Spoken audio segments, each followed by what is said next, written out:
তো hello news star বাংলার দর্শক, একেবারে ভিডিওর শুরুতেই যে বড় খবরের দিকে নজর রাখতেই হচ্ছে।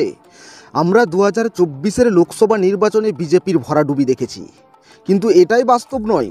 বাংলার মানুষ আমাদের পাশে আছে, বাংলায় আমরা শীঘ্রই ক্ষমতায় আসব, হুঙ্কার দিয়ে বাংলায় বিজেপি সাংসদদের বললেন প্রধানমন্ত্রী নরেন্দ্র মোদী। লক্ষ্য 2026-এর বিধানসভা নির্বাচন। বিজেপি কি পারবে তৃণমূলের কাছ থেকে 2026-এর লোকসভা নির্বাচনে বাংলার গদি দখল করতে? জানিয়ে দেবো দর্শক আপনাদের। ভিডিওটি প্রথম থেকে শেষ পর্যন্ত দেখবেন এবং নিউজ 10 বাংলায় প্রথম হয়ে থাকলে অবশ্যই চ্যানেলটি সাবস্ক্রাইব করবেন এবং পাশে থাকা ঘন্টাটি অন করে দেবেন লেটেস্ট ভিডিও সবার আগে পাওয়ার জন্য।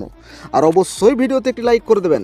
প্রথমেই দর্শক আপনাদের জানিয়ে রাখি, সূত্রের খবর অনুযায়ী বাংলায় বিজেপি সংসদদের ভরসা জোগালেন প্রধানমন্ত্রী নরেন্দ্র মোদী।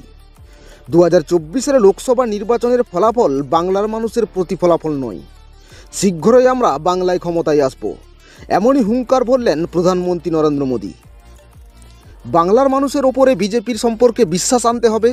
বাংলার মানুষের উন্নতি করতে পারে একমাত্র বিজেপি। বাংলায় সাধারণ মানুষের স্বার্থে সব সাহায্য করতে তৈরি কেন্দ্র নেতৃত্ব। তাহলে কি পাখির চোখ 2026-এর বিধানসভা নির্বাচন?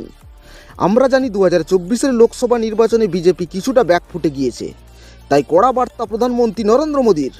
রীতিমতো 2026-এর বিধানসভা নির্বাচনের ব্লুপ্রিন্ট তৈরি করে দিলেন প্রধানমন্ত্রী নরেন্দ্র মোদী।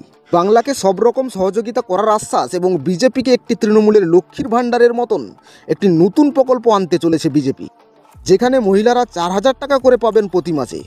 খুব সম্ভবত এটি লাগু হতে চলেছে 2026-এর বিধানসভা নির্বাচনের আগেই। আর তাতেই কিন্তু বিজেপি বাংলায় বাজিমাত করতে পারে বিধানসভা নির্বাচনের ফলাফল পাওয়ার পর। আপনাদের কি মতামত এই বিষয়ে দর্শক? নিউজ 10 বাংলার কমেন্ট বক্সে অবশ্যই জানিয়ে দেবেন।